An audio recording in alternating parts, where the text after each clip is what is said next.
देखो यार, आज के अपन वीडियो पे जो है एनालिसिस करेंगे।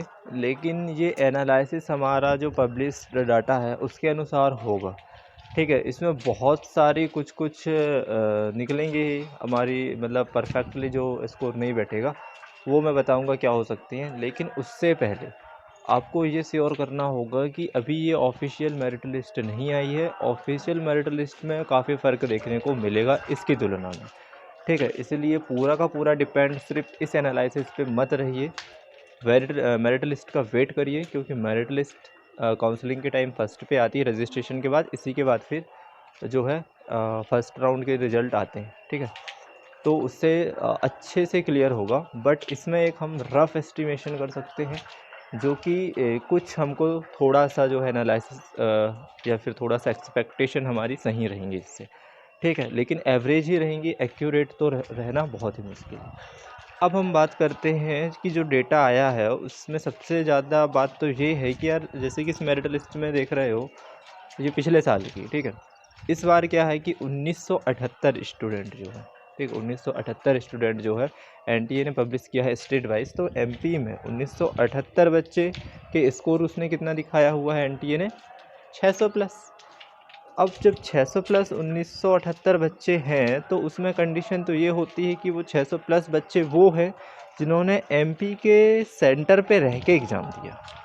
ठीक है, ये ज़रूरी नहीं है कि वो एमपी डोमिसाइल ही रखते हैं। तो एमपी डोमिसाइल सभी कैसे रख सकते हैं? जैसे हमारे एमपी के बच्चे कोटा जाते हैं पढ़ने के लिए, कुछ दिल्ली जाते हैं, कुछ अलग अलग जगह जाते हैं पढ़ने ना, तो उनकी डोमिसाइल तो एमपी में है, लेकिन वो एग्ज़ाम वहाँ पर दे रहे हैं, तो उनका काउंट तो वहाँ के स्टेट में हो जाएगा। ठीक है, तो ये एक चीज़ आती है कि अब वो हम तो निकाल नहीं सकते कि कितने बच्चे हैं 1978 में जो कि एमपी के डोमिसाइल नहीं है, लेकिन सिर्फ एग्ज़ाम दिए थे अपने रिलेटिव के यहाँ रह के। लेकिन हम उससे इसको माइनस कर सकते हैं क्या, जो कि हमारे एमपी के बच्चे जो है कोटा या दिल्ली या फिर अदर स्टेट में पढ़ने के लिए गए हैं, वो भी तो यहाँ से माइनस है ना, उनको भी तो यहाँ शो नहीं किया गया है। तो वही है, रेशियो इमिग्रेशन वाला पढ़ा हो गया ना कि भाई कितने गए कितने आए, तो वो उससे तो माइनस हम लगभग कर ही सकते हैं ना। मतलब उससे अगर मान ले कि बात हमारे एमपी के बच्चे कुछ गए भी और वहाँ से कुछ आए भी, तो वो इक्वल हो गए। ठीक है, ऐसा मान लो। बाकी तो उससे इक्वल नहीं हो सकता, लेकिन मान के चलो भी। ठीक, चलो ये तो हो गया। दूसरा देखो, एनआरआई वाले बच्चे कितने हैं यार। तो एनआरआई वाले बच्चों की अगर बात करें तो इसमें देखो 1978 जो दिखा रहा है ना, ये 1978 क्या है, ये स्टेट रैंक है। स्टेट रैंक उन्हीं की बनती है जो एमपी डोमिसाइल बच्चे हैं। और इसमें जो है 2007 जो दिया है ना, उसमें किसको, मतलब 1978 में एनआरआई वाले को अगर इंक्लूड करते हैं तो 2007 हो जाती है। मतलब 1978 माइनस 2007 में से 1978 माइनस करोगे ना, तो ये एनआरआई वाले बच्चे हैं जो इतने मार्क्स पे आ रहे हैं इसके ऊपर। ठीक है, तो देखो कितने से कम बच्चे हैं एनआरआई के, है ना। तो एनआरआई के बच्चे बहुत कम होते हैं। ठीक है, और जो नॉन डोमिसाइल वाले हैं वो भी इसमें काउंट है, तो उससे भी हमको ज़्यादा फ़र्क नहीं पड़ रहा है। ठीक है, मतलब हम ये मान के चलते हैं यार, जो 1978 है, जिसमें से लगभग अगर हम फिर भी ठीक है 78 कम भी करेंगे तो 1900 ऐसे बच्चे तो होंगे अपने अनुसार की जो एमपी डोमिसाइल की होने चाहिए। ठीक है, तो फिर इससे क्या अनुमान लगाते हैं, अगर जब उनकी 600 प्लस सीट है, तो इस अगर मेरिट लिस्ट में देखोगे तो यार 1978 अगर इस बार भी मेरिट अगर इतना मान के चलें तो 1978 में तो देखोगे तो यहाँ 527 मार्क्स आ रहे हैं। मतलब 527 में तो पिछली बार किसी को कॉलेज मिला ही नहीं था। ठीक है, तो इस 1978 में जो भी बच्चे हैं 600 वाले, उनको तो कॉलेज मिलेगा ही नहीं ना, 1900 वाले को मिलेगा ना, इससे ऊपर वाले को भी नहीं मिलेगा, है ना। ये बात तो श्योर है कि जिसका 600 है उसको तो नहीं मिलेगा अगर ये एमपी डोमिसाइल बच्चे हैं ये 1978। तो ठीक है, तो 600 से ऊपर जाएगी। अब ज़्यादा भी जा सकती है ना, क्योंकि डिफरेंस बहुत है। अब मैं बात करता हूँ कि यार यहाँ तक जो मार्क्स मैं बता रहा हूँ ना, तो यहाँ तक तो होगा नहीं। अब हम जाएंगे कि 565 में लास्ट ईयर जो है मतलब फर्स्ट राउंड में 565 के अराउंड जो है कॉलेज अलॉटेड हुआ था यूआर कैटेगरी को। ठीक है, और यूआर और ओबीसी को तो आपको पता है लगभग लगभग सिमिलर कट ऑफ रहती है। तो दोनों को अगर मान लें कि क्योंकि यूआर ओबीसी की सीट ऑक्यूपाई कर लेती है, तो दोनों मिला के जो है 565 पे क्लोज हुई थी। और इस मेरिट लिस्ट में अगर 565 पे ऊपर जाओगे ना स्कोर पे ना, तो 565 स्कोर पे जाओगे तो ये स्टेट रैंक कितनी आएगी बताओ वहाँ पर, 1250 के लगभग में आएगी। मतलब ये मान के चल रहे हो यार, 1250 में जो है पिछले बार कॉलेज मिल गया था, 1250 स्टेट रैंक पे ओबीसी और जनरल वालों को। ठीक है, फिर देखो कि सीट कितनी थी, तो सीट देखोगे ना यार, सीट चार्ट पिछले साल का ओबीसी और जनरल वालों को दोनों को कंबाइन कर दोगे ना तो 850 मिलेंगे, ठीक है, जिसमें से 640 यूआर की हैं और ओबीसी की जोड़ोगे तो 850 हो जा रही, तो 865 हो जा रही। तो इतनी सीट जो है इन दोनों की हैं, लेकिन इन दोनों को कॉलेज कितने में मिला भाई? 865 है तो 865 स्टेट रैंक पे मिलना था ना। स्टेट रैंक तो इसी अनुसार बनती है, जहाँ तक सीट आई है वहाँ तक उनको मिल जाता है कॉलेज, है ना। स्टेट रैंक तो ऐसे नंबर वाइज चलती है। तो फिर उनको 865 वाले में ही क्लोज क्यों नहीं हुई, है ना, इतने ज़्यादा में क्यों हुई? तो वो क्यों हुई? क्योंकि वहाँ के कुछ बच्चे जो ज़्यादा स्कोर वाले वो कहाँ चले गए, ऑल इंडिया कोटा के थ्रू सीट ले लिए। तो फिर सोचोगे यार 865 से 1250 तो बहुत बड़ा डिफरेंस है कि इतने सारे बच्चे ले लिए ऑल इंडिया कोटा पे, है ना। तो ये डाउट को क्लियर करने के लिए आप बढ़िया से, ठीक है, एमसीसी की वेबसाइट पे जाओ, वहाँ पर डाउनलोड करो 2-3 साल के बढ़िया से जो भी अलॉटमेंट आए हुए हैं और देखो कि एमपी के कितने बच्चे हैं, ठीक है। कैसे भी करो उसको सर्च करके देखो, जाके देखो कि एमपी के कितने बच्चे हैं जो ऑल इंडिया कोटा के थ्रू हर साल जो है दूसरे स्टेट पे लेते हैं ऑल इंडिया कोटा के थ्रू एडमिशन। तो वो हमारा ये कंफर्म तो हो जाएगा कि यार ये डिफरेंस सिर्फ ऑल इंडिया कोटा पे जाने पे के ही कारण आ रहा है कि फिर और भी कुछ कारण है ना। अगर जिसको हम कंफर्म करना हमको ज़रूरी है, तब हम फैक्ट पे बात करेंगे, ऐसे बोलने से तो कुछ होगा नहीं, ठीक है। अगर ऐसा होता होगा कि ठीक है वो ऑल इंडिया कोटा वाले ही बच्चे होंगे तो हमारे लिए प्लस पॉइंट है कि यार फिर तो हर साल जो है 2019, 20, 21, 22, 23 तक तो जो फिर हर बार जो स्टेट रैंक इतनी ही गई होगी, क्योंकि ये स्टेट रैंक यार उस पर ही बनती है ना। अगर मान लो कि बात 400 ही बच्चे बहुत सारे हैं, मतलब पेपर बहुत टफ आ गया और सब 400 वाले, तो 400 ही में मार्क्स में क्या हो जाएगी पता, क्लोज हो जाएगी 1200 में रैंक जाके। और अगर किसी के 650 हैं तो 650 पे ही जाके वो क्लोज हो जाएगी, लेकिन रैंक में डिफरेंस नहीं आएगा, वो 1200 ही रहेगी, क्योंकि ये इसी टाइप से बनती है, ठीक है।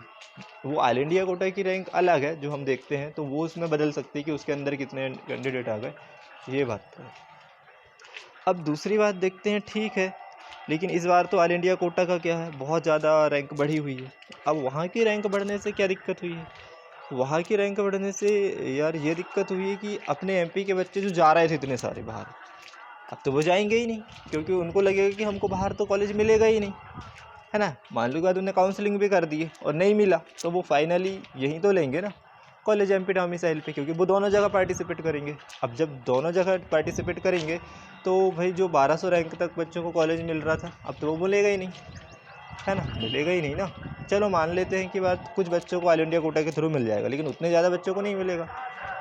तो फिर हम क्या मान सकते हैं, क्या ठीक है 865 में से भाई 900 नहीं हम मान लेते हैं, ठीक है 950 या 1000 बच्चों रैंक तक वाले बच्चों को इस बार कॉलेज मिल जाएगा, ठीक है। तो 1000 रैंक जिस चीज़ की है तो क्या हम उसको सेफ़ मान सकते हैं? तो यार उसको भी सेफ़ मानने के लिए हमारे पास कुछ फैक्टर्स होना चाहिए ना, क्योंकि ये जो एक्यूरेट तो है नहीं है हमारे पास। उसके लिए भी हम देखेंगे कि हमारे एमपी के बच्चे, क्योंकि मैंने अभी उसमें रिएक्ट करवाया था तो काफ़ी सारे बच्चे बोले कि सर हमारे कोटा पे सेंटर है। मतलब जितने बाहर के बच्चे अपने एमपी में एग्ज़ाम देने नहीं आए उससे ज़्यादा तो एमपी के बच्चे कोटा चले गए एग्ज़ाम देने या बाकी स्टेट में चले गए। तो ये तो ज़्यादा वो हो गया ना। तो फिर 1000 से भी हम कम ले लेंगे, 950 तक जिसकी रैंक है फिर उसको अपन सेफ मान सकते हैं, ठीक है। अब जब 950 तक मान सकते हैं तो ये भी फिर एक्यूरेट कैसे मान सकते हैं? फिक्स तो है ही नहीं कि 950 तक में मिलेगा, उससे कम भी हो सकती है, ज़्यादा भी हो सकती है। तो उसके लिए क्या है, हमारे पास एक ही ऑप्शन बचता है, वो है मेरिट लिस्ट। तो मेरिट लिस्ट बहुत जल्दी आने वाली है, क्योंकि यार मंडे है कल, और मंडे को कल क्या होगा, सुप्रीम कोर्ट पे हेयरिंग होगी। हेयरिंग पे वो फाइनल डिसीजन तो देंगे ही, और जब फाइनल डिसीजन हो जाएगा तो एनएमसी क्या करेगी, पब्लिश करेगी नोटिस शेड्यूल का। और तुरंत उसके बाद कौन कर देती है, स्टेट, और स्टेट में शेड्यूल आ जाएगा कि यार रजिस्ट्रेशन तुम्हारे इस तारीख से है और इसी वीक में तुम्हारी मेरिट लिस्ट पब्लिश होगी, और मेरिट लिस्ट आ जाएगी। मतलब यार हार्डली कुछ ही दिनों को आपको वेट करना है और एग्जैक्ट आपको पता चल जाएगा। और ये मैं ही बताऊंगा कि इस मेरिट लिस्ट में यार इतने नंबर पे आपको ये कॉलेज मिल जाएगा, ठीक है। चाहे फिर गवर्नमेंट हो, प्राइवेट हो, फिर अगर चाहे आप BMS BDS जो भी लेना चाहते हो, ठीक है।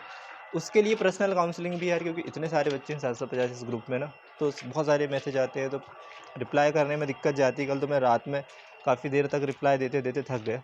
तो वही मैं बोल रहा था कि पर्सनल काउंसलिंग भी आप ले सकते हो, अगर आपको नीडेड हो, आपको समझ में नहीं आ रहा है ना, तो आप ले सकते हो। बाकी तो कर सकते हो काउंसलिंग खुद से, लेकिन आपको ये सब जानना है कि कैसा क्या है, मिलेगा या नहीं मिलेगा, मिल गया तो फिर कौन सा लेना चाहिए, तो उसके लिए पर्सनल काउंसलिंग ले सकते हो। पर्सनल काउंसलिंग में आपकी फुल हेल्प की जाएगी, मेंटरशिप वगैरह हर चीज़ एडमिशन, कॉलेज डॉक्यूमेंटेशन, फ़ीस, हर चीज़, ठीक है। तो ये उसमें बेनिफिट रहेगा। और बाकी जो बच्चे हैं उनको तो रिप्लाई दे ही देंगे अगर टाइम मिलता है हमारे पास तो।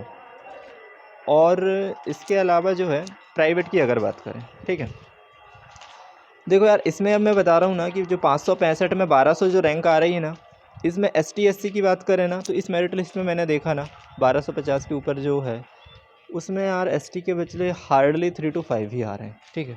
तो हार्डली 3 to 5 आ रहे हैं मतलब कि बहुत कम बच्चे हैं, मतलब इस रैंक पे जो है ना OBC और जनरल के बच्चे ज़्यादा हैं, ठीक है। और उसमें मैंने SC वालों को देखा ना तो वो 20-25 के समथिंग है। EWS वाले हैं 170 बच्चे हैं जो EWS वाले हैं, लेकिन EWS वाले तो UR की सीट ऑक्यूपाई कर लेंगे तो उनकी कट ऑफ लो हो जाती है, इसलिए उनकी देखना UR से 5 मार्क्स कम OBC की होती है, लेकिन जनरल से सीधे 10 मार्क्स कम होती है EWS की, है ना। तो ये उनमें इफ़ेक्ट पड़ जाता है, ठीक है। तो मैंने बताया कि ST SC वालों को तो मैं यही बोलूँगा कि यार मेरिट लिस्ट का वेट करो, उसमें जो है उनकी रिजर्व सीट रहती हैं तो उनको क्या होता है कि एग्जैक्ट पता चल जाता है कि उनको कौन सा कॉलेज किस नंबर पे मिलेगा करके, और वो मेरिट में एग्जैक्ट दिख जाएगा। अभी तो इसमें जो 1900 बच्चे हैं तो इसमें से मतलब 1700 से 1800 बच्चे तो सिर्फ UR और OBC वाले ही होंगे, क्योंकि हर साल की मेरिट में यही देखा गया कि बहुत कम ही बच्चे होते हैं जो ज़्यादातर हुआ था ना। तो हम एनालिसिस इसका करेंगे। तो ये तो रहा गवर्नमेंट का। तो गवर्नमेंट में फिर भी अपन मान के चलते हैं कि यार जिसकी अगर 900 950 रैंक आती होगी या 1000 रैंक आती होगी उसके मार्क्स तो 620 के प्लस होंगे।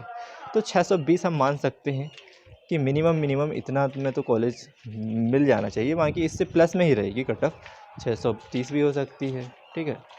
तो हम क्या मिनिमम ही मान के चल सकते हैं, बाकी इसके ऊपर देखने को मिल सकती है, ठीक है, हमारे इस रफ़ आइडिया से। और ये गवर्नमेंट की बात कर ली है। अब हम चलते हैं किस में, प्राइवेट कॉलेज की बात के लिए, कट ऑफ के लिए। तो प्राइवेट कॉलेजों में क्या होता है, जब यार इसमें बच्चे क्या हो रहे हैं ज़्यादा देखो ऑल इंडिया कोटा पे जा नहीं रहे हैं बच्चे, MP में भर जा रहे हैं। जब MP के गवर्नमेंट ऑक्यूपाई हो जा रहे हैं, मतलब 640 650 670 या 650 वाले बच्चे भर जाएंगे इधर, तो वही क्या करेंगे, 600 वाले बच्चे जिसके मार्क्स हैं वो प्राइवेट को ले लेंगे। जब प्राइवेट को ले लेंगे तो प्राइवेट में कम मार्क्स वाले को मिलेगा ही नहीं ना। तो जैसे इसमें इतना मार्क्स का डिफरेंस आ रहा है कि पिछली बार 565 पे जो है MBBS गवर्नमेंट कॉलेज मिल गया था, तो इस बार अगर 620 में मिलेगा तो कितने मार्क्स का डिफरेंस आ रहा है बताओ, कितने का आ रहा है भाई। हार्डली अगर मान लो बाद उसमें 30 और इसमें 20 50 और 55 मार्क्स का अगर मान लो बाद इंक्रीमेंट मिल रहा है 55 प्लस का, तो प्राइवेट में भी हम 55 प्लस एवरेज मान सकते हैं। तो उसमें जब 55 प्लस एवरेज मानोगे तो पिछले बार कितने में मिला था पता है आपको, 455 करीब में मिल गया था एवरेज, है ना। तो 455 में 55 मार्क्स करोगे तो कितना हो जाएगा, 510 प्लस हो जाएगा। तो 510 के प्लस में मिनिमम मान सकते हैं, बाकी उसके तो ऊपर ही रहेगी कट ऑफ।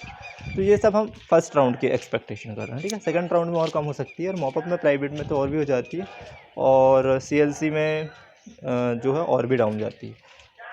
लेकिन फर्स्ट राउंड पे से ज़्यादा सेकंड राउंड में बढ़ जाती है, क्योंकि कई सारे बच्चे उसमें पार्टिसिपेट कर लेते हैं। और मॉपअप में तो वैसे रजिस्ट्रेशन खुलते हैं, लेकिन सेकंड राउंड में देखा गया है कि फर्स्ट राउंड की तुलना में सेकंड राउंड की जो प्राइवेट कॉलेज की जो कट ऑफ है वो बढ़ जाती है, काफ़ी बच्चे जो ले लेते हैं। फिर है ना, ऑल इंडिया कोटा पे तो फर्स्ट राउंड पे ही डिसाइड होता है किसको जाना है किसको नहीं जाना। सेकंड राउंड पे भी बहुत कम बच्चे डिसाइड वो कर पाते हैं, ये रहता है। तो ये एवरेज हमारी रफ़ कट ऑफ है, ठीक है। अभी मेरिट आएगी ना तब हम फिर एग्जैक्ट देखेंगे। लेकिन यार पहले हम सोच रहे थे कि नहीं 600 के अराउंड मिल जाएगा कॉलेज, सोच रहे थे ना, तो हमको देखो कितना डिफरेंस मिला इसके डेटा के अनुसार। भाई कहाँ 620 पहुँच रही है, कहाँ उधर हम बोल रहे थे कि यार ठीक है 490 प्लस में प्राइवेट मिल जाएगा, कहाँ वो देखो 510 के प्लस में पहुँच रही। तो इतना डिफरेंस आ गया। अभी मेरिट आएगी ना तो उसमें भी डिफरेंस पड़ेगा, पता 5 to 20 मार्क्स का उसमें भी डिफरेंस होगा, या आएंगे या कम, ठीक है, मतलब ज़्यादा ही होने के ज़्यादा चांसेस हैं। तो उसमें भी हम एक्यूरेट देख लेंगे, ठीक है। इसके बाद फिर यार तुम पर्सनली डिसाइड करना, ठीक है। तो वो थोड़े से दिन है उसका वेट कर लो, वेट करना ही बढ़िया, घबराना नहीं है कि क्या होगा क्या नहीं होगा। नहीं मिलेगा नहीं मिलने दो, बढ़िया से तैयारी भी, अगर प्राइवेट मिल रहा तो ले लो, मेरे हिसाब से प्राइवेट ले लो, क्योंकि यार इतना कंपटीशन है, देख सकते हो एक ही साल में इतना ज़्यादा हार्डली कैसे बढ़ सकता है, बहुत ज़्यादा बढ़ गया। तो कॉलेज लेना ज़रूरी है। गवर्नमेंट नहीं मिल रहा है यार, प्राइवेट ले लो, मेधावी ले लो, स्कॉलरशिप पोस्ट मैट्रिक ले लो, या फिर जैसे भी करना है यार कर लो, क्योंकि प्राइवेट भी फिर क्या पता भविष्य में फिर आप सोचो कि सर हमारे पास मेधावी नहीं थी लेकिन पैसे थे, लेकिन हमने किए नहीं, और अब हम तो पैसे से भी करना चाह रहे हैं लेकिन हमको अब प्राइवेट MBBS तो कोई दे दे। तो ये हालत नहीं होनी चाहिए यार बाद में, ठीक है, क्योंकि इतनी कट ऑफ भाई इतनी ज़्यादा बढ़ रही है ना कि नेक्स्ट ईयर पता नहीं कितनी बढ़ जाएगी। इसलिए प्राइवेट ही ले लो, और जिसको प्राइवेट एमबीबीएस नहीं मिल रहा है यार, बीएमएस में ही चले जाओ, बीडीएस में ही चले जाओ, क्या पता वो भी ना मिले। ठीक है, इसीलिए जो है हर चीज़ की कट ऑफ बढ़ रही है। अच्छे से एक काउंसलर तो छोड़ो, एक अच्छा सा एमबीबीएस वाले से ही पूछो, वो जानता है यार कितनी मेहनत लगती है एमबीबीएस करने पे, कितना बड़ा मतलब कि स्कोप और रिस्पेक्टेड जॉब है ये। तो वो फीलिंग आपको सिर्फ एमबीबीएस वाला ही ज़्यादा अच्छे से बता सकता है। ठीक है, और बाकी काउंसलर के चक्कर पे मत पड़ो यार, क्योंकि इस ग्रुप में जो है ना इतने सारे बच्चे ऐड है ना, इसमें से कुछ ऐसे बच्चे भी होंगे जो अदर स्टेट के होंगे, और कुछ ऐसे इंस्टीट्यूट वाले भी हो सकते हैं जो कि बच्चों के नंबर इकट्ठे करेंगे और बोलेंगे कि हमारी कोचिंग पे आ जाओ, अब तो कॉलेज मिलने से रहा है ना। तो उनको नंबर यार क्या पता कहाँ से मिल जाता है। मेरे पास खुद ही कॉल आते हैं कि सर आप क्या नीट की तैयारी वाले हो। मैंने कहा नहीं भाई, तो बहुत सारे हैं, क्या पता अपन कई ऑनलाइन वेबसाइट से डाउनलोड करते हैं तो वहाँ अपना नंबर चला जाता है, कहीं ग्रुप से कोई ले लेता है। तो ये नंबर यार सब ग्रुप से ना मतलब कुछ लोग ले लेते हैं। अब वो इंस्टीट्यूट वाले ही नहीं बोल सकते हम, हो सकता है कोई भी स्कैमर भी हो सकते हैं, क्या नहीं, जो बच्चों को उनके नंबर कलेक्ट करके देखते हैं कि ये नीट एस्पिरेंट हैं, ये हैं वो हैं करके, या बताते हैं कि हम आपकी काउंसलिंग करा देंगे, हमको नंबर दे दो, आप मतलब आपके स्कोर बताओ, डाटा बताओ। तो यार डाटा किसी को बताने की ज़रूरत नहीं है ना। तो बाकी तो मेरा यूट्यूब चैनल है, और ये मेरी क्या है मेरा व्हाट्सअप ग्रुप है, और मेरे इंस्टाग्राम में भी MBBS एसेंशियल करके है, वहाँ भी जाओ, वहाँ भी फॉलो करो, टेलीग्राम में भी जाओ। ठीक है, तो हर जगह है मेरा, तो आप तो इतना तो ट्रस्ट कर सकते हो। ठीक है, कि ये सारी जगह हैं। लेकिन कोई भी स्कैमर रहेगा, वो ना आपको यूट्यूब की जानकारी देगा, ना ही इंस्टाग्राम की जानकारी देगा, ना ही अपना ठीक है व्हाट्सअप नंबर तो करेगा शेयर, लेकिन बात नहीं करेगा। आप मेरे से बात भी कर सकते हो यार, मैसेज में मैं रिप्लाई का जवाब देता हूँ, लेकिन आपको कॉल भी करना है ना तो कॉल भी कर सकते हो पर्सनल काउंसलिंग लेके। उसके चार्ज कोई ज़्यादा नहीं है, इतना सा चार्ज है कि आप तो यूँ में ही पता नहीं कहाँ खर्च कर देते होगे। ठीक है, तो वो पैसे की बात नहीं है। तो आई होप कि ये मेरा गाइडेंस आपको हेल्पफुल लगा होगा। तो यार वीडियो को लाइक इसलिए करना है क्योंकि बाकी जो बच्चे उनको सजेस्टेड करे, बेचारे वो स्ट्रेस से फ्री हों इस अच्छी बातों को सुन के। और चैनल को सब्सक्राइब कर सकते हो अगर आपको ऐसे ही जानकारी अगर नेक्स्ट वीडियो पे मेरिट एडिट की चाहिए तो। ठीक है, और शेयर करना आपका फ़र्ज़ बनता है बाकी बच्चों को, से उनके स्कोर वगैरह हमारे ग्रुप से जुड़ेंगे तो वो ठीक है। क्योंकि देखो 1900 बच्चे हैं 600 प्लस वाले, और हमारे पास जुड़े कितने बच्चे हैं 750। तो पूरे ही बच्चे नहीं हैं कि हम पोल करवा पाएँ। पोल करवाएंगे तो 750 ही बच्चे पोल करेंगे ना, बाकी 1900 तो करेंगे नहीं। तो ग्रुप में कम से कम 600 वाले तो ज्वाइन हो जाएँ, भले 650 वाले होना हो। ठीक है, तो ये सब आपके ऊपर डिपेंड करता है कि आपने कितने वीडियो को शेयर करे, कितने लोगों को ग्रुप में ऐड किए, कितने लोगों को ये वो किए। ठीक है, तो बाकी यार यूट्यूब में आप सर्च करके देख सकते हो, बहुत सारे चैनल्स हैं, लेकिन नहीं लगता मुझे कि कोई इतना अच्छे से बता पा रहा है। तो आपके लिए मैं टाइम निकाल के इतना कर रहा हूँ, है ना, वो भी निःशुल्क। तो ठीक है, जो भी डाउट हो तो बाकी और कमेंट करके या फिर व्हाट्सअप पे पूछ सकते हो। उसमें भी हम कॉन्फ्रेंस कॉल करके हम अपने डाउट क्लियर करेंगे, क्योंकि मैसेज देना बहुत डिफ़िकल्ट होता है, बहुत सारे बच्चों के मैसेज आ रहे हैं, कल से परेशान है। ठीक है, तो थैंक यू, मिलते हैं नेक्स्ट वीडियो में। अगर मेरिट लिस्ट आती है तो हम देखते हैं। ठीक है, अभी कोई भी दिक्कत लेने की ज़रूरत नहीं है। और भी आइडिया अगर हमको लगता है और आपके पास कुछ डेटा मिलता है तो आप हमको शेयर करें व्हाट्सएप पे। ठीक है, और ग्रुप में जुड़ जाएं। अगर वीडियो हमारा अगर नहीं बनता तो हम व्हाट्सएप ग्रुप पे जो जानकारी देते रहते हैं, और जैसे ही हमको टाइम मिलता है तो हम रिप्लाई देंगे। Thank you.